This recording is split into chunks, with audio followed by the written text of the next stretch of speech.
अस्सलाम वालेकुम दोस्तों, भाई साहब जापान से मोहम्मद इदरीस आपकी खिदमत में हाजिर है जापान से। दोस्तों आज की वीडियो है जी कि जापान में अपार्टमेंट जो है वो किस तरीके से ढूंढ सकते हैं, कमरा किराए के लिए किस तरीके से ढूंढ सकते हैं। तो भाई ये तो खैर बहुत ही आसान है, सिंपल सा तरीका है। यानी कि जिस कंट्री में भी आप रहें, चाहे जापान नहीं किसी भी कंट्री में हो आप, तो सबसे आसान तरीका है इंटरनेट से ही आप सर्च करें। जापान वीज़ा और इंफॉर्मेशन के लिए मेरा YouTube channel voice of Japan visit करें और सब्सक्राइब करें। शुक्रिया। जो जिस एरिया में आप हैं उस एरिया के नज़दीक नज़दीक आप लिखें 5 किलोमीटर या 10 किलोमीटर के एरिया में, तो आपको उस एरिया के नज़दीक जो भी वहां पर अपार्टमेंट होते हैं तो वो आपको शो हो जाते हैं। तो वहां पर आप कॉल करके या दफ्तर में जाकर भी मालूमात ले सकते हैं। तो फिर आपको वो सारा तरीका बता देंगे क्या क्या होता है। नॉर्मली जो तरीका है वो मैं आपको बता देता हूँ, उसमें कितना तकरीबन खर्चा आ जाता है। तो यानी कि ढूंढ तो आप इस तरीके से सकते हैं। और उसके बाद फीस यानी कि वो कितनी लेते हैं, तो भाई इसमें ज्यादातर कंपनियां जो है वो 0 येन फीस पे लेती हैं, यानी कि कोई एडवांस वगैरह नहीं आपसे लेती। लेकिन उसके अलावा जो इनके अखराजात होते हैं वो समझ लें कि वो तकरीबन उसी में सारा कुछ आ जाता है। यानी कि वो आपसे कुछ एडवांस भी ले लेते हैं। फिर कुछ तो बोलते हैं जी 0 येन, लेकिन वो खैर बोलने वाली ही चीजें होती हैं। भाई 0 येन में तो तकरीबन नहीं देते कोई भी कि आज आप आएं और एग्रीमेंट साइन करें और कमरे में बस रहना शुरू कर दें। इस तरीके से मुझे नहीं लगता कि यहाँ पर कोई मिलता है, क्योंकि इसमें भी वो इंश्योरेंस भी, पहले इंश्योरेंस नहीं करवाते थे, अब इंश्योरेंस करवा रहे हैं कि कुछ लोग कमरे का किराया नहीं देते और चले जाते हैं, आखिरी 1-2 महीना लेट करके फिर चले जाते हैं। तो फिर वो जाहिर है कंपनी जिसने कमरा दिया हुआ है रेंट पे, तो उनको तो नुकसान होता है। तो इसलिए वो इंश्योरेंस अभी करवा रहे हैं। और इंश्योरेंस भी जो है वो 20,000 या 25,000 यानी कि इंश्योरेंस होती है, वो भी बंदे से ही पैसे लेते हैं। जब आप ये पैसे भी दो तो फिर आपको ये एग्रीमेंट होगा, क्योंकि एग्रीमेंट जो है वो नॉर्मली 2 साल का ही होता है।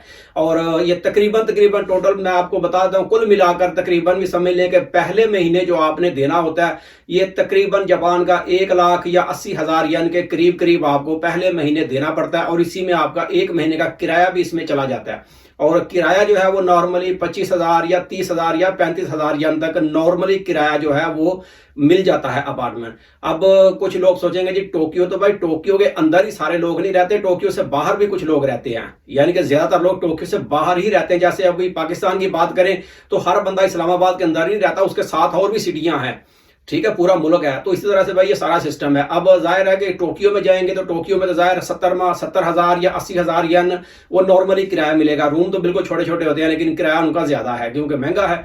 तो इसलिए टोक्यो में तो खैर कोई भी नहीं रहते, हमारे लोग कम ही रहते हैं। तो साथ में जो सिटियां हैं, जो सूबे हैं, वहां पर रहते हैं और अपने कारोबार वगैरह करते हैं। तो इस तरह से जो नॉर्मली किराया मैंने आपको बता दिया, तकरीबन तकरीबन भी कोई छोटा रूम हो तो 20,000 तक भी मिल सकता है, 25,000 येन, और 30 और 35 यानी कि समझिए 25,000 से 35,000 यानी के दरमियान दरमियान तक जो है वो नॉर्मल कमरे मिल जाते हैं। और पहले महीने जो है वो तकरीबन तकरीबन भी आपको 80,000 90,000 येन तक वो देना पड़ता है। और उसके बाद समझिए आपका महीने का जो है वो 25,000 हो या 30,000 वो किराया आपका चलना शुरू हो जाता है। बाकी बिजली पानी जो है वो सारा आपके नाम पर ही होती है, वो तो ज़ाहिर बिल 1 महीने के बाद ही आना होता है। तो ये इसका सिस्टम होता है। और जब आप रूम में दाखिल होंगे तो एसी वगैरह तो उसमें लगा होगा, बाकी तो रूम सारा खाली होता है। और कुछ अपार्टमेंट में तो चूल्हा वगैरह भी होता है और बस यही है, रूम खाली है। और जब आपने छोड़ना होता है तो वो भी इसी तरह से आपने बिल्कुल खाली करके ही छोड़ना होता है, बिल्कुल साफ सुथरा करके देना होता है। अगर वो भी साफ सुथरा ना करके दें तो भाई वो भी आपसे फिर उसके चार्जेस लेते हैं। और ये 2 साल का एग्रीमेंट होता है।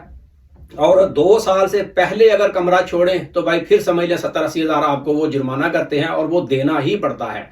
बंदा सोचे जी मैं नहीं दूंगा, तो भाई वो देना ही पड़ता है। आपने एग्रीमेंट के ऊपर साइन किया है तो सारा पेपर वर्क होता है और लीगल वर्क होता है।